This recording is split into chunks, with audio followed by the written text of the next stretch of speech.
There is a taste in here that you cannot find in other vegetables. And the more you eat, the more it's become tasty and you keep on, asking for it. What this farmer in Hawaii is talking about is not a vegetable, it's a tree. And while Vicky Domingo says it has an unusual flavor, there's more to this tree than meets the taste buds. You keep on eating and eating and you can feel your body is more energetic, more healthy, and you can see the difference. You're not dropping, you keep on, just so active. You have to remove one by one like this. Domingo says she has grown this tree on her farm for more than 25 years. She harvests moringa twice a week all year round.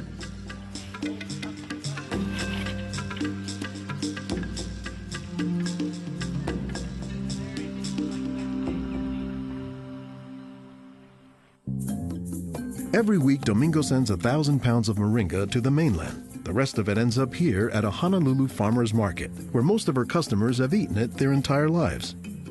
Well, in the Philippines, it's a third country. In other words, not a rich country. We cannot afford to go to the doctor for medicinal purposes. So we use this in our daily lives so we can have more energy, more vitamins to supplement our daily nutrition in our body. The tree is called moringa, or as the Filipinos call it, marunggay. An awful lot of cultures have one or more plants that are kind of markers that people think of themselves when they think of that plant. Dr. Will McClatchy is an ethnobotanist at the University of Hawaii. He studies the ways that humans interact with plants. If you drive around Honolulu here, you'll see a lot of houses have at least one marunggay in the yard, maybe a little forest of them, and that's a pretty good indicator that there's a Filipino family there.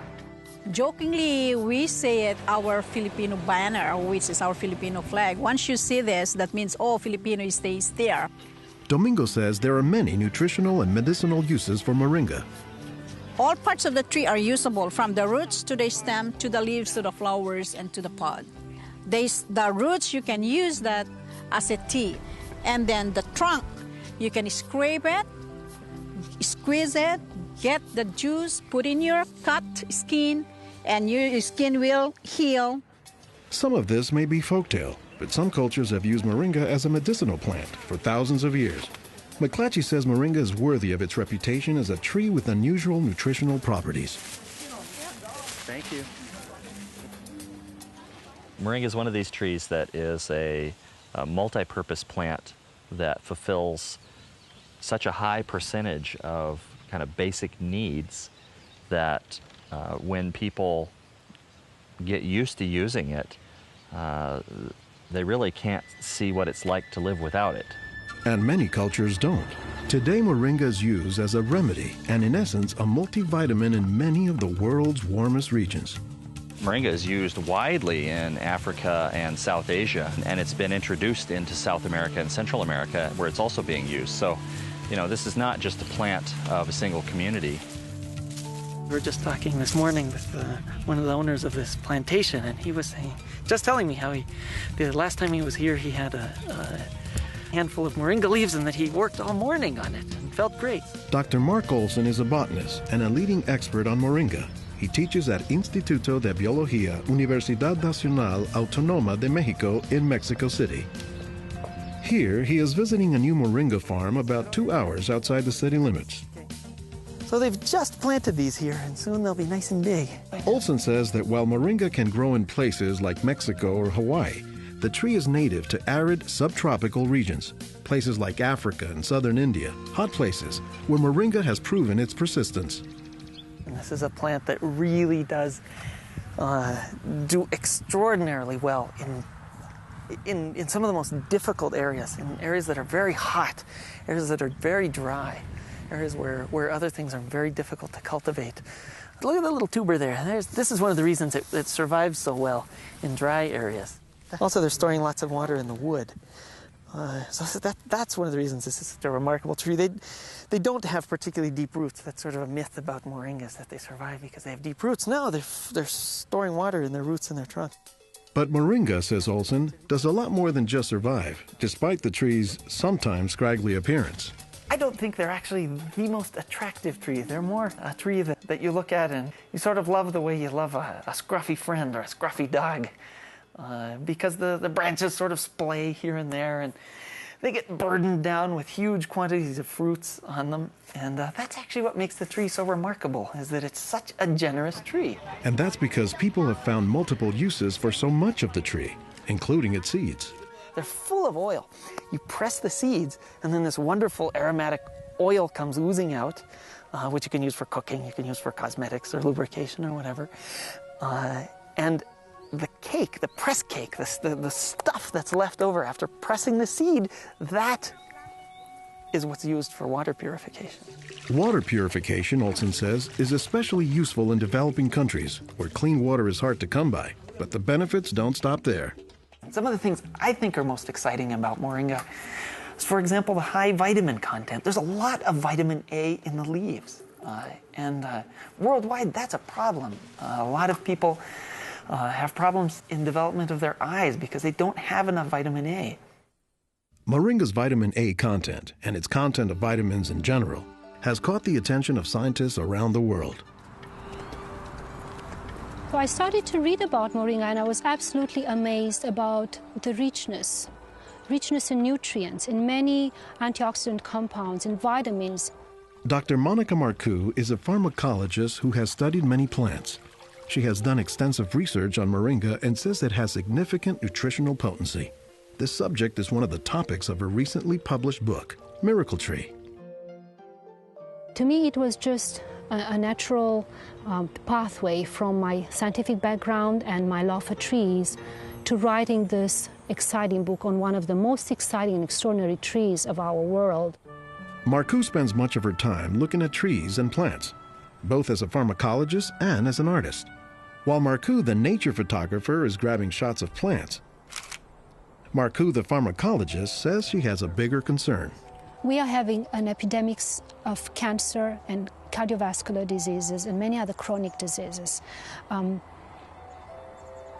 It's because we basically do not eat what we are supposed to eat. Most of the plants are famous for a particular type of nutrient, like for instance, the orange or the lemon is famous for a high content of vitamin C. The spinach, for instance, on the other hand, is famous for its iron content. Moringa is very unusual because this single plant contains a wide variety of nutrients, but also in quite very high amounts. Marcoux says this concentration of nutrients, combined with low calories and low sodium content, makes moringa an ideal energy food or supplement that can help offset the typically unhealthy Western diet. Many of the Westerners are also deficient in antioxidant and anti-aging substances that are mostly found in plants. Antioxidants, according to the National Institutes of Health, protect the body's cells and may prevent cancer. And Marcoux says moringa is a treasure trove of antioxidants that happen to work hand in hand. Antioxidant substances and antioxidant vitamins work together in the body. For instance, it's known that selenium works better in the presence of vitamin E. Moringa has high amounts of selenium and has also vitamin E. While many plants contain antioxidants, Dr. McClatchy says that moringa is also high in the nutrients we usually associate with meat. Moringa is well known for being a good source of leafy green vegetable protein. And you don't get a lot of protein out of many vegetable foods other than like beans and things like that. So getting it out of the leaves is really a big deal. And while there are a few other plants like soy that are protein rich, Olson says moringa is special. I have a lot of food allergies. I'm allergic to wheat, I'm allergic to eggs. Soy tends to be a fairly highly allergenic food. It causes allergies easily in many people. We think that this is because of the form that some of the proteins are in soy. They're apparently in a form that's very simple and fairly easy for the body to assimilate in moringa. According to the United States Department of Agriculture, moringa contains 18 of the 20 amino acids, building blocks of proteins that are found in the human body. And, says Marcoux, moringa is one of the few plants that contains all of the essential amino acids. Moringa contains all the 9 essential amino acids that actually we cannot produce. Their presence, but also their ratio, is very beneficial, and it is estimated that this ratio is very good for absorption and for being bioavailable to our bodies. Further research is needed to establish the bioavailability of all of moringa's nutrients. But in some places, scientific studies may be too long a pursuit and take a back seat to a harsh reality. In most of sub-Saharan Africa, any baby has a 20% chance of dying before he reaches the age of 5. In some countries, up to 40%. And even those who survive past the age of 5, up to half or more will suffer from malnourished physical and mental development. C'est des lésions de malnutrition. These are lesions caused by malnutrition around the neck and around the waist. They are dry now, but will become permanent scars. As the former regional representative for Church World Service in Senegal for 16 years, it was Lowell Fugley's mission to help local clinics develop ways to save children at risk to malnutrition. Having been born myself into a middle-class American family, I thought it was just by chance that I was born in these conditions and not in the condition of a poor African family in the bush of Africa and living a malnourished life. And so I have a certain obligation to share what I received. In his quest to combat malnutrition, Fugley came across moringa in the late 1990s. It contains more vitamins and minerals in various combinations than you find in any other possible vegetable. And I thought to myself, if this source of nutrition could be made available at the village level, then this could be a very effective tool in preventing malnutrition. What Fugley says he didn't know at the time was that the Senegalese people were already familiar with moringa. It was only through a Peace Corps volunteer working in forestry who told me that, oh, moringa is already growing in Senegal. Not only was it growing, the people had been using it for generations, only they didn't refer to it as moringa. They called it nebedai, which Fugley suspects comes from the English words never die, after the tree's resilience. I ask any Senegalese, do you know the nebedai tree? Oh, yes, my mother makes a sauce from the leaves of this tree. We call it mboum. Every Senegalese knew this tree. The problem, says Fugley, was that it was prepared and used in ways that diminish moringa's nutritive contents. They boil the leaves too long, they throw out the water that is boiled in and where many of the vitamins are located, and so they lose a lot of the benefits that the leaves could provide. So Fugley went to work, both planting moringa trees and, more importantly, educating healthcare workers on how moringa can help stave off malnutrition. Regarde tonton. Regarde celui-là. Regarde tonton. Tu as vu? Non, celui-là même. Pour le moringa. I was trained in 1998, and right away we saw the virtues of using moringa because of its very high nutritional value. So we began using it right away on an experimental basis. Après la formation, con le moringa. Healthcare workers learned to grow their own moringa trees, dry the leaves, and pound them into powder, maintaining all the nutrients. Nursing mothers were taught to add a spoonful of moringa to their food morning, day, and night to increase their milk production. They were also told to add moringa to all of their family's meals. When we introduced this tree in Senegal, or uses of the tree and different ways of using it, the reactions of the people there was that, well, this is our tree. You know, you're just adding on what we know already. As people changed their habits, Fugley says the results were clear, especially among children. They'll look happier, they'll have more energy, they'll smile. When they came to the clinic, limp, eyes drooping, no energy, and within 3 weeks, you see them bigger, healthier, and smiling. La récupération avec le moringa a été beaucoup plus rapide. We observed that it was much, much more effective than the classic system we had been using, which was based on imported and costly products, such as milk powder, sugar, and vegetable oil. With moringa, people can go into town and find it themselves. Et on l'a, même des fois sans un sou. Moringa is still being used, it's still being promoted, it's still being very valued, even without our input from the outside. Moringa, it doesn't die, it can continue on its own. So you have to eat the moringa on a daily basis.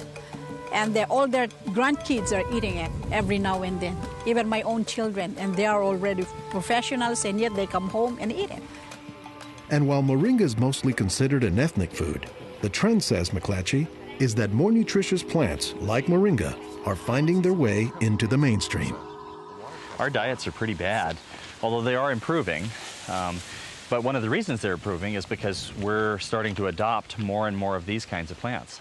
I've been in villages where the only trees that survive and grow well are Moringa oleifera, which is really amazing when you consider how many useful things the tree provides. Moringa it comes very close to being a perfect source of nutrients in terms of variety and concentration. So that is, I think, very unique about this moringa tree.